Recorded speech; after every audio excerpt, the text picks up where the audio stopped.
Two investors drop $50,000 into completely different assets today. Fast forward 2 decades, and their net worth looks identical on paper. But one of them built a second full-time job, while the other literally made millions in their sleep.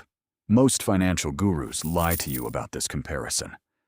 Real estate investors hide their weekend plumbing nightmares, and stock market fanatics ignore the soul-crushing market crashes. Today, we're stripping away the hype and running the absolute full math over 20 years to see who actually wins. Meet Ethan and David. Ethan puts his $50,000 toward a 20% down payment on a $250,000 rental home, a clean 3-bedroom suburban property. He secures a 30-year fixed mortgage at 7%, putting his monthly payment around $1,330. He lands a tenant for $1,800 a month. That's $470 a month in instant cash flow. He feels like a titan of industry. David takes his $50,000 and buys a low-cost S&P 500 index fund. 0 tenants, 0 physical keys, no debt. He sets up an automated monthly transfer of $300 and walks away. His friends think he's boring. Ethan's friends think he's an entrepreneur. On paper, Ethan has status, a tangible property, and a landlord story to tell at dinner parties. David has a confirmation screen and an index fund ticket. But ego doesn't pay for retirement. Compound interest does.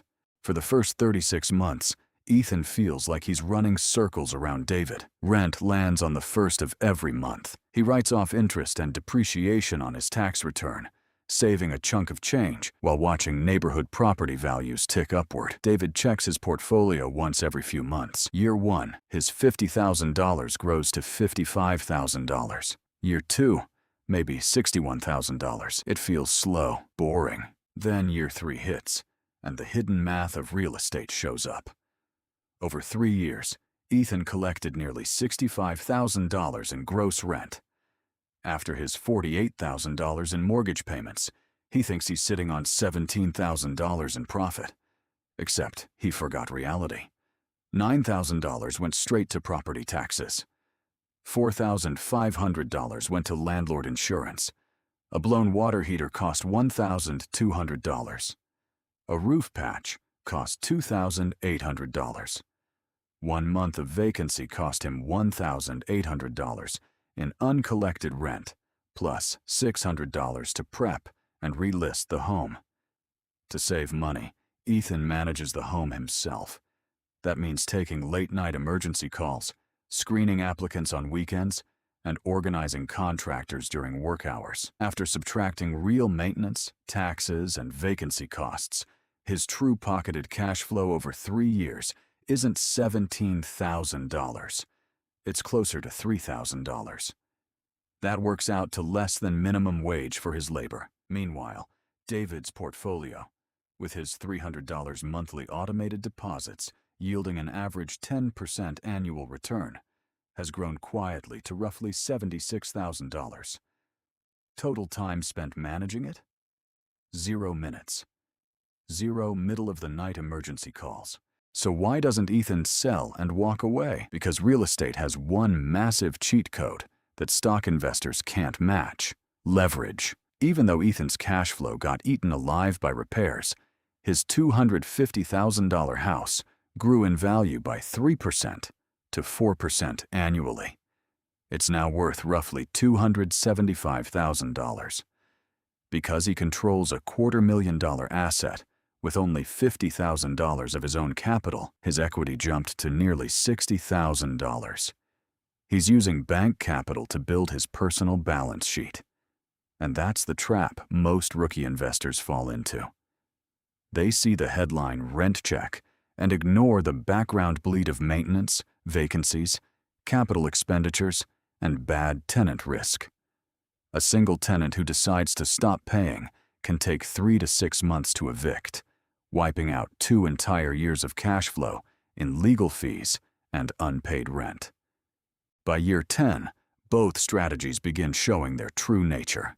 Ethan's property, worth roughly $340,000 with $166,000 left on the mortgage balance, his net equity sits between $170,000 and $180,000.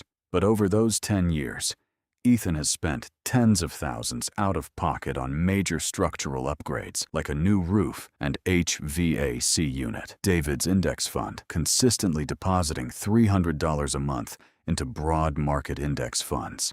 His balance sits right around $175,000. At the decade mark, their net worth is practically identical. The difference? Ethan took on $200,000 plus in debt, spent hundreds of hours operating a rental business, and put all his money into a single house on a single street. David spread his risk across thousands of global corporations and didn't spend a single minute working for it. By year 20, compounding fully takes over, and the gap widens. Ethan's home is almost fully paid off, worth roughly $480,000. After 2 decades of constant tenant turnover, structural upgrades, repainting, property taxes, and insurance increases, his accumulated cash flow yielded an extra $50,000 to $70,000 in net liquid income.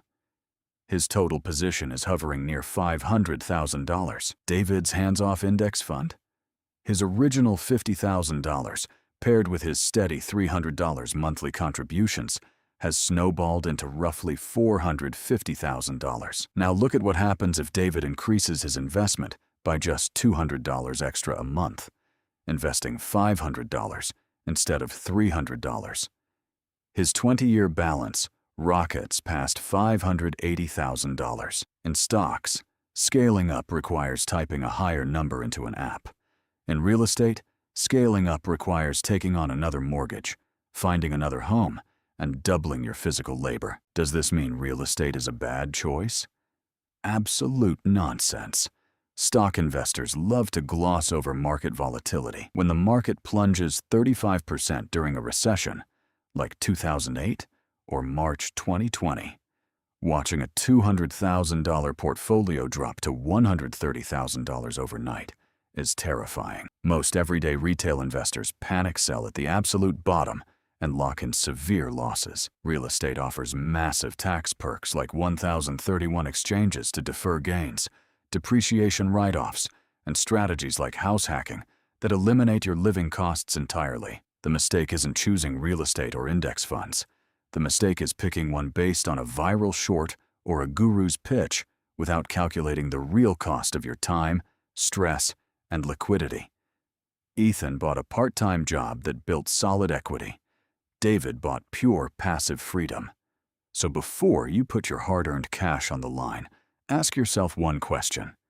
Are you building a business, or are you building a portfolio? So you let us know in the comment box what you would choose if you get those $50,000.